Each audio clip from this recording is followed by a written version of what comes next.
Chapter 7. The next morning, as he brewed black tea for breakfast, Hassan told me he'd had a dream. We were at Garga Lake. You, me, father, Aga Sahib, Rahim Khan, and thousands of other people, he said. It was warm and sunny, and the lake was clear like a mirror, but no one was swimming because they said a monster had come to the lake. It was swimming at the bottom, waiting. He poured me a cup and added sugar, blew on it a few times, put it before me. So everyone is scared to get in the water, and suddenly you kick off your shoes, Amir Aga, and take off your shirt.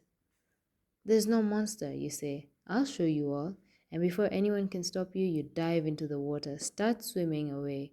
I follow you in, and we're both swimming. But you can't swim, Hassan laughed. It's a dream, Amir Aga. You can do anything. Anyway, everyone is screaming, get out, but we just swim in the cold water. We make it way out to the middle of the lake and we stop swimming. We turn toward the shore and wave to the people. They look like small ants, but we can hear them clapping. They see now. There is no monster, just water. They changed the name of the lake after that and call it the Lake of Amir and Hassan, sultans of Kabul, and we get to charge people money for swimming in it. So what does it mean? I said. He coated my naan with marmalade, placed it on a plate. I don't know. I was hoping you could tell me. Well, it's a dumb dream. Nothing happens in it. Father says dreams always mean something. I sipped some tea. Why don't you ask him then? He's so smart. I said, more curtly than I had intended. I hadn't slept all night. My neck and back were like coiled springs, and my eyes stung. Still, I had been mean to Hassan. I almost apologized, then didn't. Hassan understood I was just nervous. Hassan always understood me. Upstairs, I could hear the water running in Baba's bathroom. The streets glistened with fresh snow and the sky was a blameless blue. Snow blanketed every rooftop and weighed on the branches of the stunted mulberry trees that lined our street. Overnight, snow had nudged its way into every crack and gutter. I squinted against the blinding white when Hassan and I stepped through the wrought iron gates. Ali shut the gates behind us.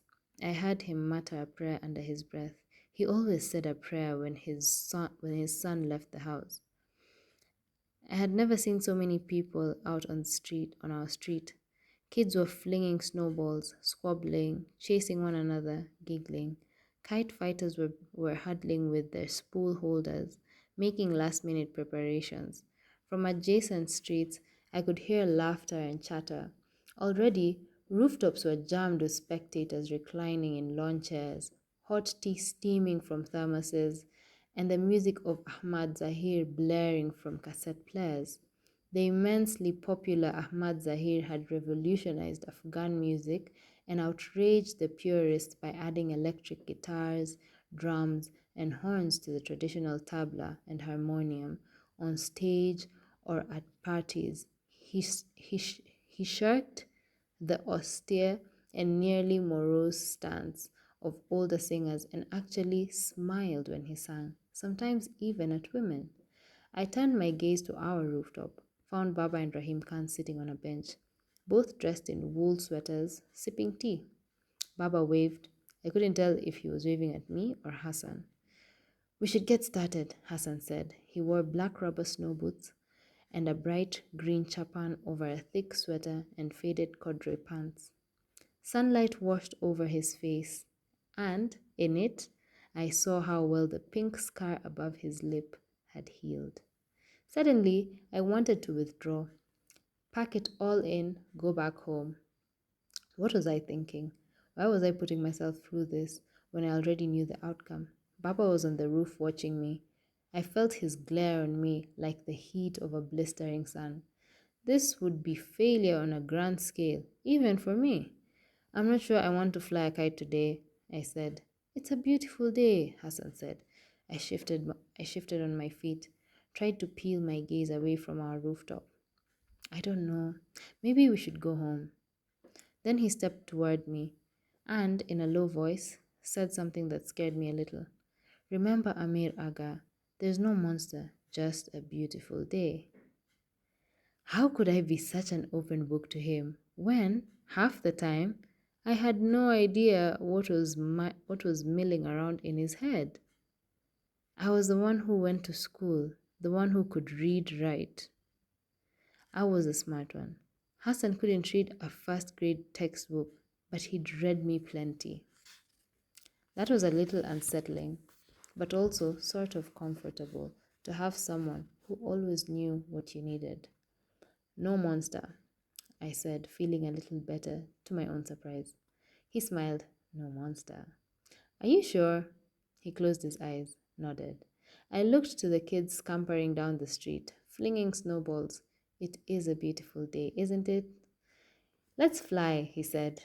It occurred to me then that maybe Hassan had made up his dream. Was that possible? I decided it wasn't. Hassan wasn't that smart. I wasn't that smart.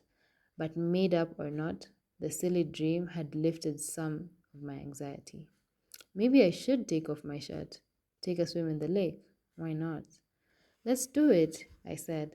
Hassan's face brightened. Good, he said.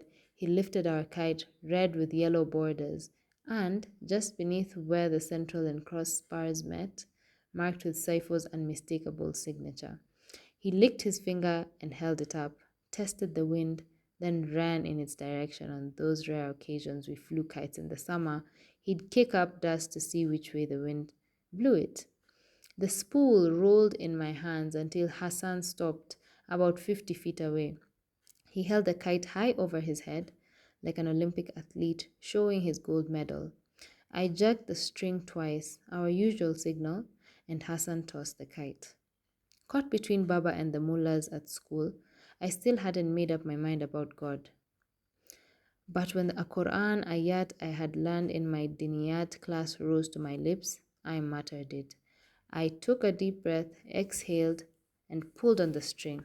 Within a minute, my kite was rocketing to the sky. It made a sound like a paper bird flapping its wings. Hassan clapped his hands, whistled, and ran back to me. I handed him the spool, holding onto the string, and he spun it quickly to roll the loose string back on. At least 2 dozen kites already hung in the sky, like paper sharks roaming for prey. Within an hour, the number doubled, and red, blue, and yellow kites glided and spun in the sky. A cold breeze wafted through my hair. The wind was perfect for kite flying, blowing just hard enough to give some lift, make the sweeps easier. Next to me, Hassan held the spool, his hands already bloodied by the string. Soon, the cutting started and the first of the defeated kites whirled out of control. They fell from the sky like shooting stars with brilliant, rippling tails, showering the neighborhoods below with prizes for the kite runners. I could hear the runners now, hollering as they ran the streets. Someone shouted reports of a fight breaking out 2 streets down. I kept stealing glances at Baba sitting with Rahim Khan on the roof, wondered what he was thinking. Was he cheering for me? Or did a part of him enjoy watching me fail? That was the thing about kite flying. Your mind drifted with the kite. They were coming down all over the place now, the kites. And I was still flying. I was still flying. My eyes kept wandering over to Baba, bundled up in his wool sweater. Was he surprised I had lasted as long as I had? You don't keep your eyes to the sky, you won't last much longer. I snapped my gaze back to the sky. A red kite was closing in on me. I'd caught it just in time. I tangled a bit with it, ended up besting him when he became impatient and tried to cut me from below. Up and down the streets, kite runners were returning triumphantly, their captured kites held high. They showed them off to their parents, their friends. But they all knew the best was yet to come. The biggest prize of all was still flying. A sliced, I sliced a bright yellow kite with a coiled white tail. It cost me another gash on the index finger and blood trickled down into my palm. I had Hassan hold the string and sucked the blood dry, blotted my finger against my jeans. Within another hour, the number of surviving kites dwindled, maybe 50 to a dozen. I was one of them. I'd made it to the last dozen. I knew this part of the tournament would take a while because the guys who had lasted this long were good. They wouldn't easily fall into simple traps like the old lift and dive, Hassan's favorite trick. By 3 o'clock that afternoon, tufts of cloud had drifted in the sun, had slipped behind them. In the By 3 o'clock that afternoon, tufts of clouds had drifted in, and the sun had slipped behind them. Shadows started to lengthen. The spectators on the roofs bundled up in scarves and thick coats. We were down to a half dozen, and I was still flying. My legs ached and my neck was stiff. But with each defeated kite, hope grew in my heart like snow collecting on a wall, one flake at a time. My eyes kept returning to a blue kite that had been wreaking havoc for the last hour. How many how many has he cut? I asked. I counted 11, Hassan said. Do you know whose it might be? Hassan clucked his tongue and tipped his chin. That was a trademark Hassan gesture. It meant he had no idea. The blue kite sliced a big purple one and swept twice in big loops. 10 minutes later, he'd cut another two, sending hordes of kite runners racing after them. After another 30 minutes, only 4 kites remained, and I was still flying. It seemed I could hardly make a wrong move, as if every gust of wind blew in my favor. I had never felt so in command, so lucky. It felt intoxicating. I didn't dare look up to the roof, didn't dare take my eyes off the sky. I had to concentrate, play it smart. Another 15 minutes, and what had seemed like a laughable dream that morning had suddenly become reality. It was just me and the other guy, the blue kite. The tension in the air was as taut as the glass string I was tugging with my bloody hands. People were stomping their feet, clapping, whistling, chanting, Boboresh, Boboresh, cut him, cut him. I wondered if Baba's voice was one of them. Music blasted. The smell of steamed mantu and fried pakora drifted from rooftops and open doors. But all I willed myself to hear, was the thudding of blood in my head. All I saw was a blue kite. All I smelled was victory, salvation, redemption. If Baba was wrong and there was a God like they said in school, then he'd let me win. I didn't know what the other guy was playing for. Maybe just bragging rights. But this was my one chance to become someone who was looked at, not seen, listened to, not heard. If there was a God, he'd guide the winds, let them blow for me so that, with a tug of my string, I'd cut loose my pain, my longing. I'd endured too much, come too far, and suddenly, just like that, hope became knowledge. I was going to win. It was just a matter of when. It turned out to be sooner than later. A gust of wind lifted my kite, and I took advantage, fed the string, pulled up, looped my kite on top of the blue one. I held position. The blue kite knew it was in trouble. It was trying desperately to maneuver out of the jam, but I didn't let go. I held position. The crowd sensed the end was at hand. The chorus of cut him grew louder, like Romans chanting for the gladiators to kill, kill. You're almost there, Amir Aga, almost there, Hassan was panting. Then the moment came. I closed my eyes and loosened my grip on the string. It sliced my fingers again as the wind dragged it. And then I didn't need to hear the crowd's roar to know.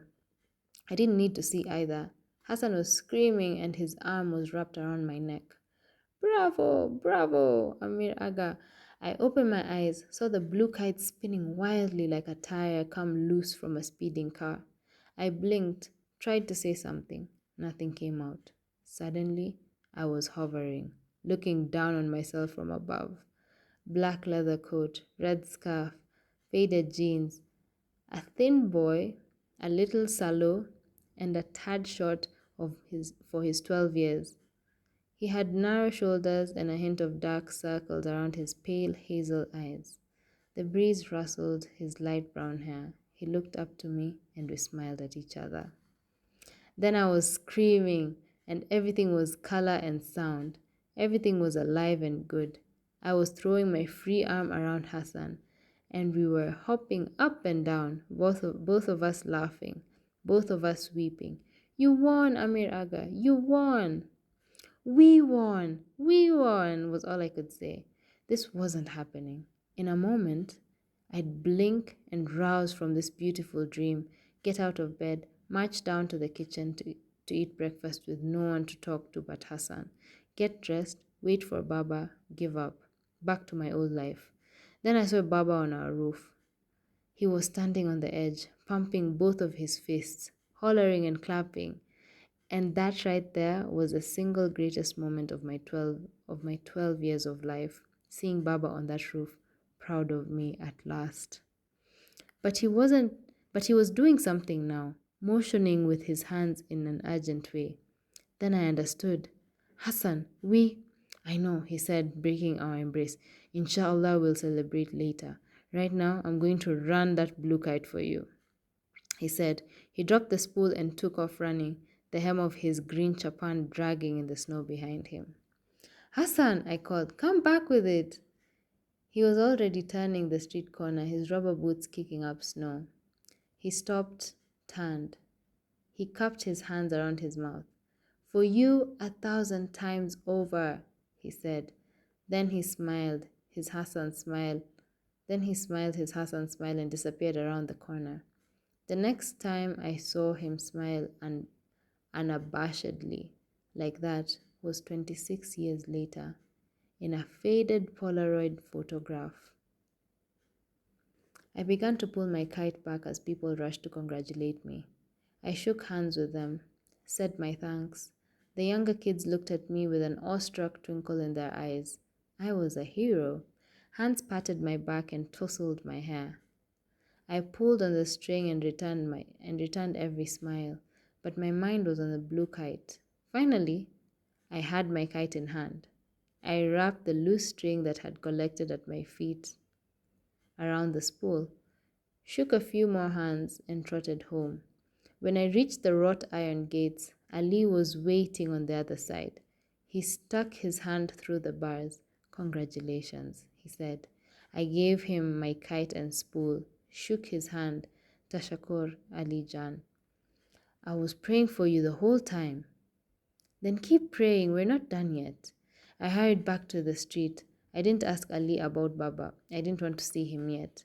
In my head, I had it all planned. I'd make a grand entrance, a hero, prize trophy in my bloodied hands.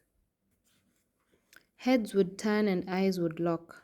Rostam and Sohrab sizing each other up, a dramatic moment of silence. Then the old warrior would walk to the young one, embrace him, acknowledge his worthiness, vindication, salvation, redemption, and then, well, happily ever after, of course. What else? The streets of Wazir Akbar Khan were numbered and set at right angles to each other, like a grid. It was a new neighborhood. It was a new neighborhood then, still developing, with empty lots of land and half-constructed homes on every street between compounds surrounded by 8-foot walls. I ran up and down every street, looking for Hassan. Everywhere, people were busy folding chairs, packing food and utensils after a long day of partying. Some, still sitting on their rooftops, shouted their congratulations to me. 4 streets south of ours, I saw Omar, the son of an engineer, who was a friend of Baba's. He was dribbling a soccer ball with his brother on the front lawn of their house. Omar was a pretty good guy. We'd been classmates in 4th grade, and one time he'd given me a fountain pen, the kind you had to load with a cartridge. I heard you won, Amir, he said. Congratulations. Thanks. Have you seen Hassan? Your Hazara? I nodded. Omar headed the ball to his brother. I hear he's a great kite runner. His brother headed the ball back to him. Omar caught it, tossed it up and down.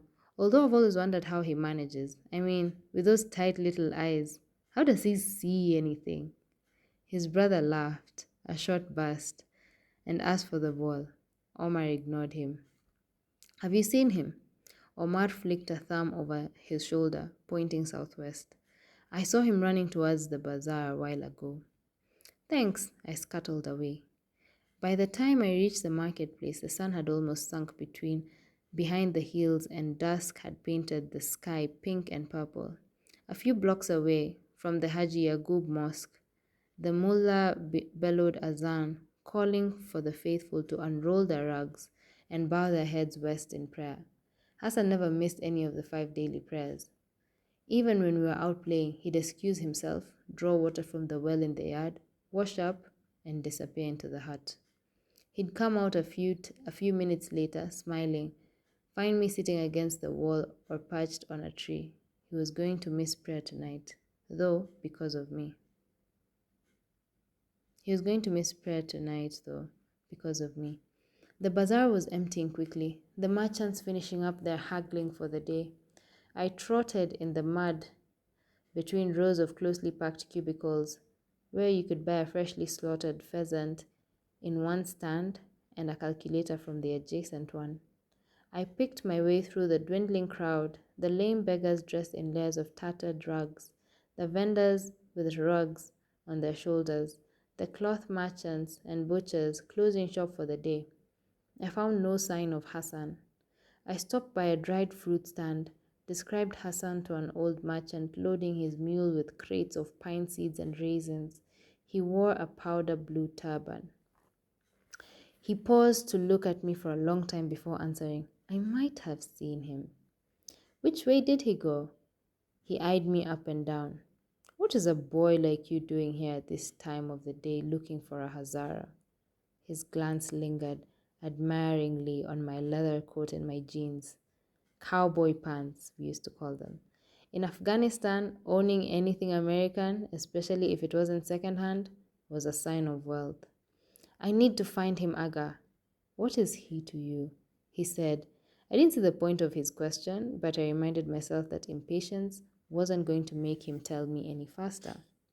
He's our servant's son, I said. The old man raised a pepper-gray eyebrow. He is? Lucky Hazara, having such a concerned master. His father should get on his knees, sweep the dust at your feet with his eyelashes. Are you going to tell me or not? He rested an arm on the mule's back, pointed south.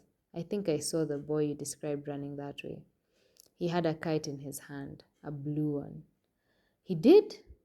I said. For you 1,000 times over, he'd promised. Good old Hassan. Good old, reliable Hassan. He'd kept his promise and run the last kite for me. Of course, they've probably caught him by now, the old merchant said, grunting and loading another box on the mule's back. Who? The other boys, he said, the ones chasing him. They were dressed like you. He glanced to the sky and sighed. Now, run along. You're making me late for namaz. But I was already scrambling down the lane. For the next few minutes, I scoured the bazaar in vain. Maybe the old merchant's eyes had betrayed him, except he'd seen the blue kite. The thought of getting my hands on that kite, I poked my head behind every lane, every shop. No sign of Hassan. I began to worry that darkness would fall before I found Hassan when I heard voices from up ahead. I'd reached a secluded, muddy road. It ran perpendicular to the end of the main thoroughfare bisecting the bazaar. I turned onto the rutted track and followed the voices. My boot squished in the mud with every step, and my breath puffed out in white clouds before me. The narrow path ran parallel on one side to a snow-filled ravine through which a stream may have tumbled in the spring. To my other side stood rows of snow-burdened cypress trees peppered among flat-topped clay houses, no more than mud shacks in most cases, separated by narrow alleys. I heard the voices again, louder this time, coming from one of the alleys. I crept close to the mouth of the alley, held my breath, peeked around the corner. Hassan was standing at the blind end of the alley in a defiant stance, fists curled, legs slightly apart. Behind him, sitting on piles of scrap and rubble, was the blue kite, my key to Baba's heart. Blocking Hassan's way out of the alley were three boys, the same three from that day on the hill, the day after Daud Khan's coup, when Hassan had saved us with his slingshot. Wali was standing on one side, Kamal on the other, and in the middle, Asif. I felt my body clench up, and something cold rippled up my spine. Asif seemed relaxed, confident. He was twirling his brass knuckles. The other two guys shifted nervously on their feet, looking from Asif to Hassan, like they'd cornered some kind of wild animal that only Asif could tame. "Where is your slingshot, Hazara?" Asif said, turning the brass knuckles in his hand. "What was it you said? They'll have to call you One-Eyed Asif? That's right. One-Eyed Asif." That was clever. Really clever. Then again, it's easy to be clever when you're holding a loaded weapon. I realized I still hadn't breathed out. I exhaled, slowly, quietly. I felt paralyzed. I watched them close in on the boy I'd grown up with, the boy whose hair-lipped face had been my first memory. "But today is your lucky day, Hazara," Asif said. He had his back to me, but I would have bet he was grinning. "I'm in a mood to forgive." What do you say to that, boys?" "That's generous," Kamal blurted, especially after the rude manners he showed us last time. He was trying to sound like Asif, except there was a tremor in his voice. Then I understood. He wasn't afraid of Hassan. Not really. He was afraid because he had no idea what Asif had in mind. Asif waved a dismissive hand. "Bakshida, forgiven. It's done." His voice dropped a little. "Of course, nothing is free in this world, and my pardon comes with a small price." "That's unfair," Kamal said. "Nothing is free," Wali added.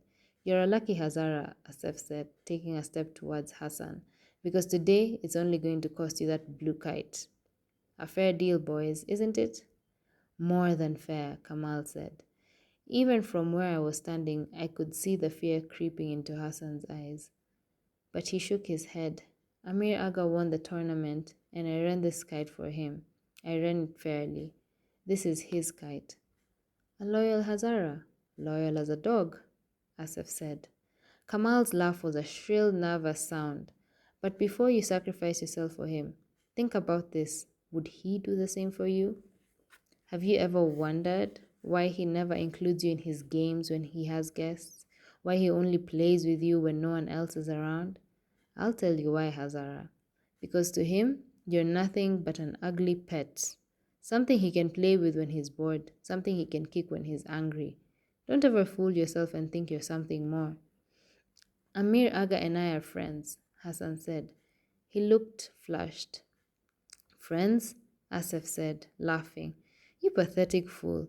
Someday you'll wake up from your little fantasy and learn just how good of a friend he is. Now, bas. Enough of this. Give us that kite." Hassan stopped and picked up a rock. Asif flinched. He began to take a step back, stopped. "Last chance, Hazara." Hassan's answer was to cock the arm that held the rock. "Whatever you wish." Asif unbuttoned his winter coat, took it off, folded it slowly and deliberately, placed it against the wall. I opened my mouth, almost said something. Almost. The rest of my life might have turned out differently if I had, but I didn't. I just watched, paralyzed. Asif motioned with his hand, and the other two boys separated, forming a circle, trapping Hassan in the alley. "I've changed my mind," Asif said. "I'm letting you keep the kite, Hazara. I'll let you keep it so it will always remind you of what I'm about to do." Then he charged. Hassan hurled the rock. It struck Asif in the forehead. Asif yelped as he flung himself at Hassan, knocked him to the ground. Wali and Kamal followed.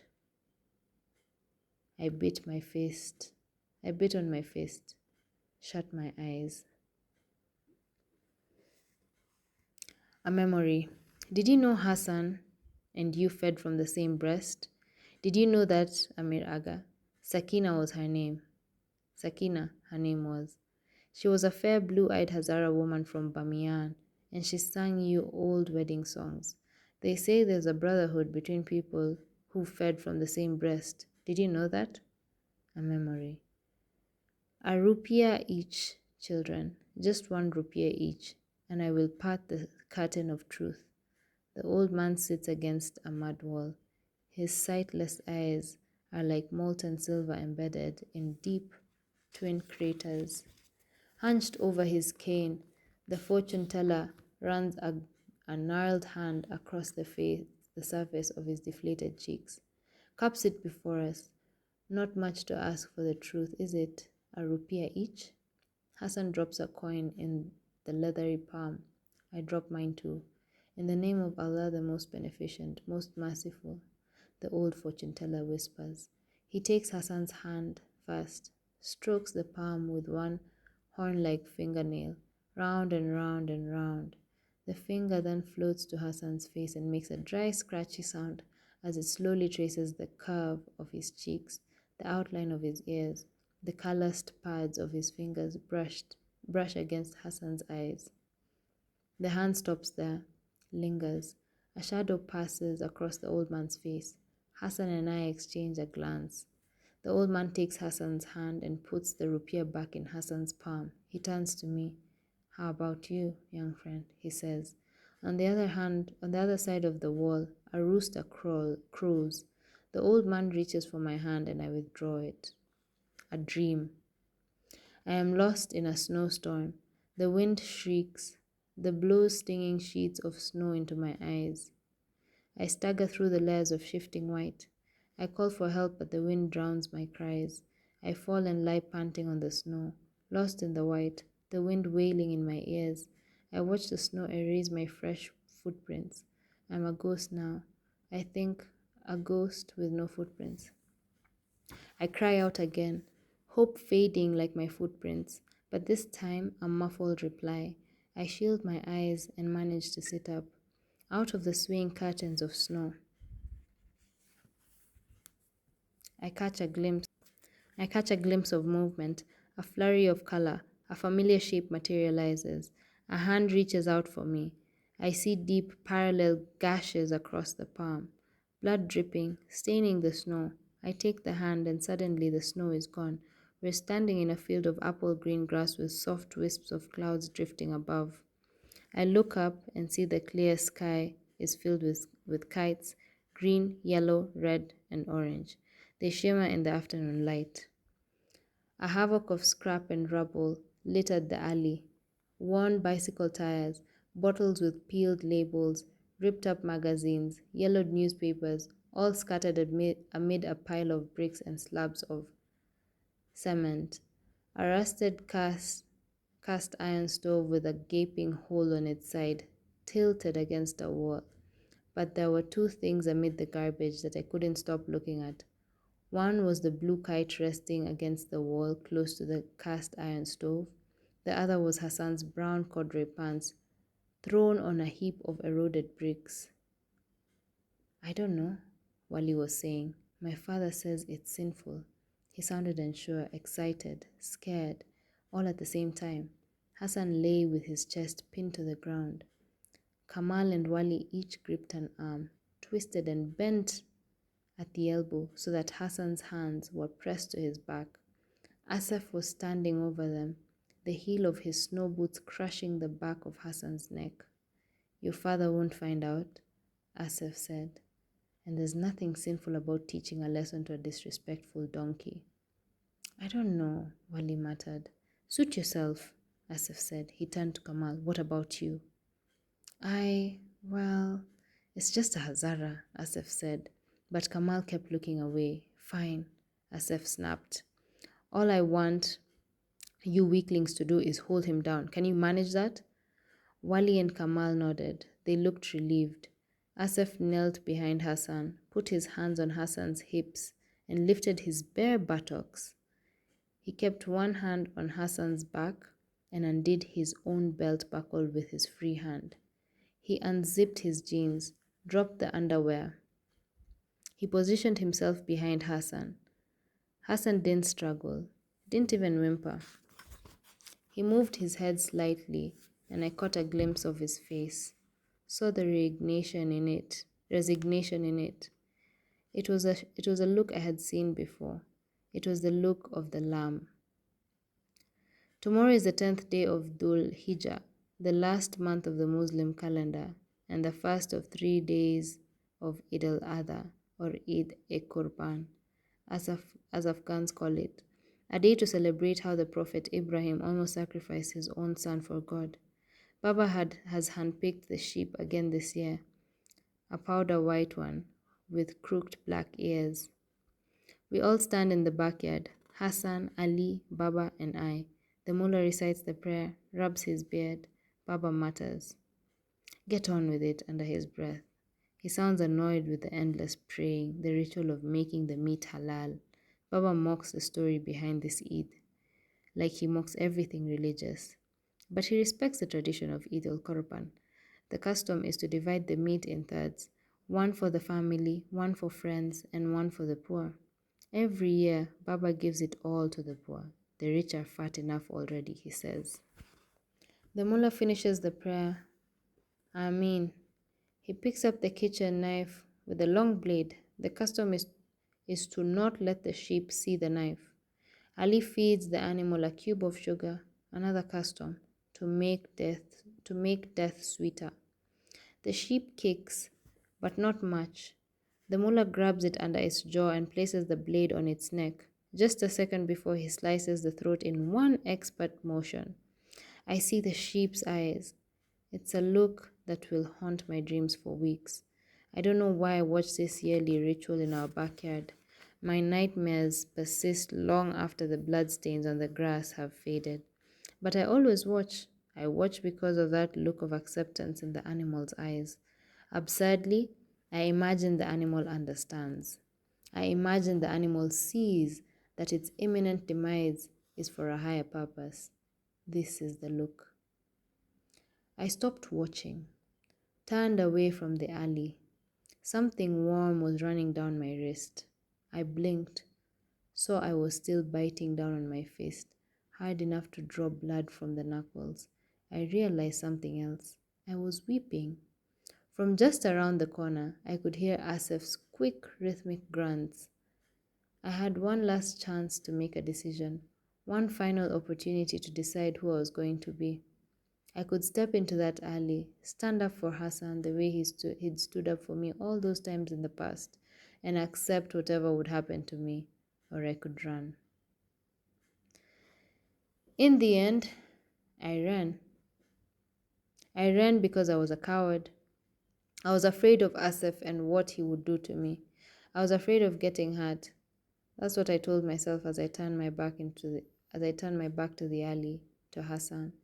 That's what I made myself believe. I actually aspired to cowardice because the alternative, the real reason I was running, was that Asif was right. Nothing was free in this world. Maybe Hassan was the price I had to pay, the lamb I had to slay, to win Baba. Was it a fair price? The answer floated to my conscious mind before I could thwart it. He was just a Hazara, wasn't he? I ran back the way I'd come, ran back to the all but deserted bazaar.